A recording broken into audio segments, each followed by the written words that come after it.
Now, the pandemic has reversed much of the progress that has been made to end hunger in America, food experts say. Now, our next guest, however, remains committed to the vision where no one is hungry. So let's talk about how to make that possible. We're joined now by Babineaux-Fontenot, CEO of Feeding America. Claire, great to have you with us. I want to start with what gains or progress has been undone by the pandemic. Where would you say we stand right now? Yeah. So right before the pandemic started, in fact, in 2019, we finally returned to pre-recession rates of food insecurity. That's from the 2008 economic downturn. It took 10 years to get to 37 million people being food insecure in this country. In 2018, that number had gone down again to about 35 million people. What we're seeing is a significant increase in that number as a result of the pandemic. We estimate that in 2021, we're probably looking more like over 42 million people being food insecure, maybe 13 million could be kids. So we definitely have taken some steps back. And how long will it take us to get back to where we were pre-pandemic? Well, I'm hoping that it'll take a lot less than 10 years. In fact, we're undertaking an effort where our goal is 35 and less than 5. So hopefully we can cut that in half. If the economists are correct and we're going to have a V-shaped recovery, if all holds, that's doable. I think it's going to require an all-in fight, but I think we can do that. I want to talk about innovation in this space. It's something that we talk often about throughout this pandemic from a lot of companies, how they have been forced to innovate, to, stay competitive and stay afloat throughout the pandemic. And I was reading in the notes that food banks were similarly innovating throughout this pandemic to really help as many folks as possible get access to food. I'm wondering, looking out ahead, are there any lessons learned, any innovations when it comes to food equity and distribution that can be used in this fight to essentially end hunger? Yes, there are. There are lots of innovations that we're going to pull forward, or at least we're certainly going to try to. I should probably have said at the very top of the segment that we should be saying thank you to the American people because of the help outpouring of support that we've had. We were able to provide over 6.1 billion meals last year, 6.1 billion meals. That's with lots of new partners coming to the table, and lots of those innovations have been a result of some of those new partnerships. So we're doing some new and innovative things about getting food directly to where people are who need it. A lot of people who face food insecurity, especially really deep food insecurity, don't have access to cars. So when you were seeing those long lines of cars out there are some people who can't even get to a car in order to get to the food. So we've had some creative things that we've done. We've increased the number of mobile distributions where we're going into rural communities.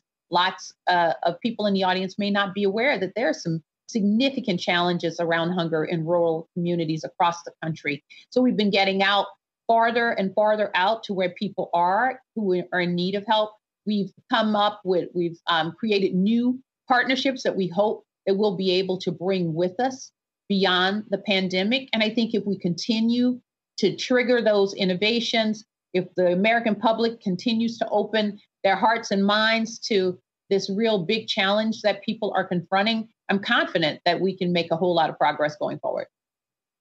Now, you were mentioning how so many Americans, opened up their wallets and their pantries to really help their neighbors, their communities, even folks that they did not know, essentially get through this pandemic with some food.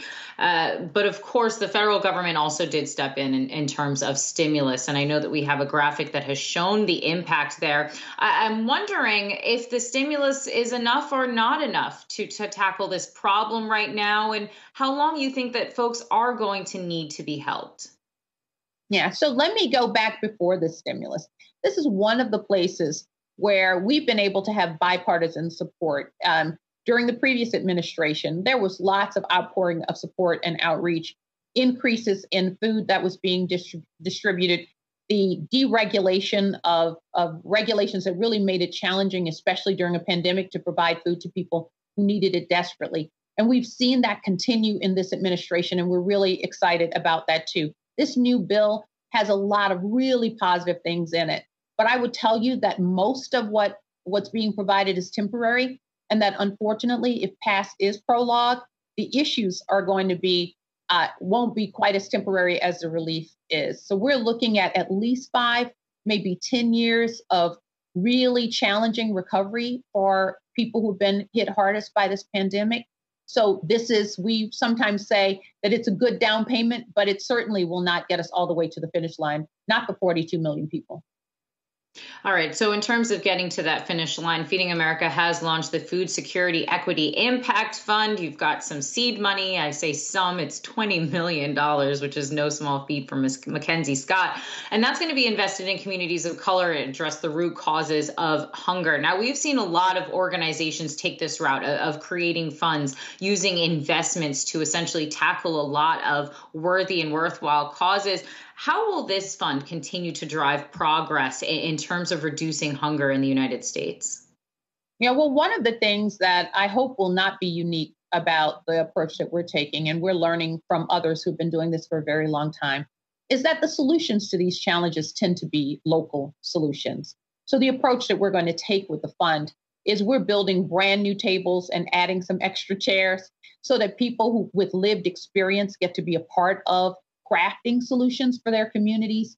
Other community organizations that are already on the ground working to help families they were just hoping that someone would come along with some additional resources.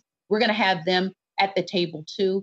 And your audience may not be familiar with our network. We're 200 member food banks, over 60,000 agency partners already as a part of the Feeding America network. As a consequence, we have members who are right there in those communities too. So our expectation is that as a part of the fact that we are part of this large network, one of the things that we can do is that we can incubate new ideas, we can test, learn, and then we can scale. And that's the approach that we're planning to take, holding hands with people inside of communities who I think are in the best position to come up with effective solutions for themselves. And I know that I'm not alone in saying and hoping as well that we do not take that 10 years to make those pre-pandemic recoveries after this pandemic is over. Claire Babineaux-Fontenot, CEO of Feeding America, thanks so much for joining us.